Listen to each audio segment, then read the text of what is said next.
পক্ষান্তরে ব্যর্থ কারা, ক্ষতিগ্রস্ত কারা?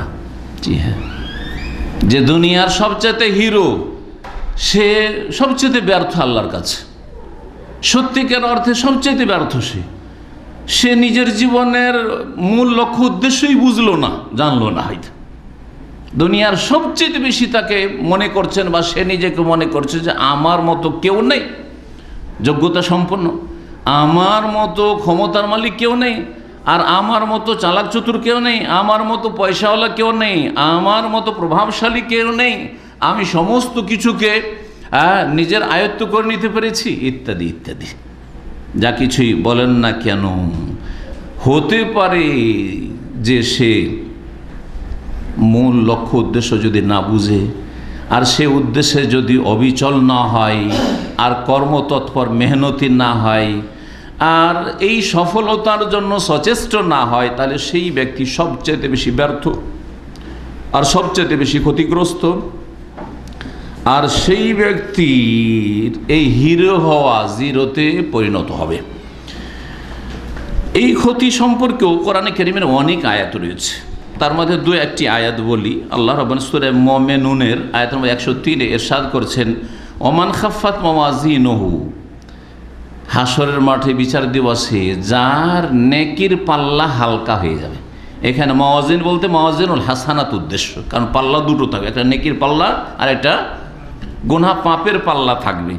নেকির পাল্লা যার হালকা হয়ে যাবে, আল্লাহ বলছেন ফাউলাইকাল্লাযীনা খাসিরু আনফুসাহুম ফি জাহান্নামা খালিদুন, তারা নিজেদেরকে ক্ষতিগ্রস্ত করবে।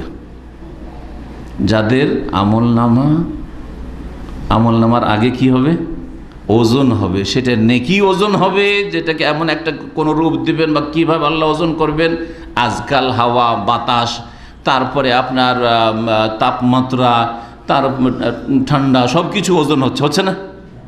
তো যখন মানুষ এসব ওজন করতে পারে, তো সেটাকে একটা রূপ দেওয়ারও প্রয়োজন করে না। এভাবে ওজন হইতে পারে, অথবা কোনো একটা রূপ দিয়ে ওজন হইতে পারে, অথবা যেই আপনার কর্মলিপিতে আমলনামাতে লেখা হয়েছে সেগুলি ওজন হইতে পারে। কয়েকটি মত রয়েছে ওজনের ক্ষেত্রে, মিজানে কি চড়ানো হবে আর কি ওজন করা হবে।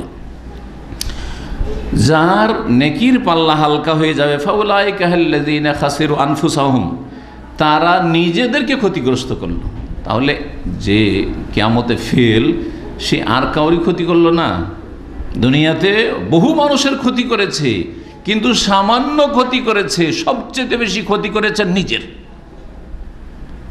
যে জালেম, যে কোনো ক্ষেত্রে জালেম হোক, যে কোনো স্তরের জালেম হোক না কেন, ব্যক্তি জীবনে জালেম হোক, পারিবারিক ক্ষেত্রে জালেম হোক, সামাজিক ক্ষেত্রে জালেম হোক, অর্থনৈতিক ক্ষেত্রে জালেম হোক, সুদখোর জালেম হোক, ঘুষখোর জালেম হোক, যে কোনো জালেম হোক, খুনি জালেম হোক, আর জেনাকারী জালেম হোক, যে কোনো জালেম হোক না কেন, আর বেনামাজি জালেম হোক, মুশরিক জালেম হোক, সবচেয়ে বড় জালেম হচ্ছে মুশরিক, কাফের, মুনাফিক।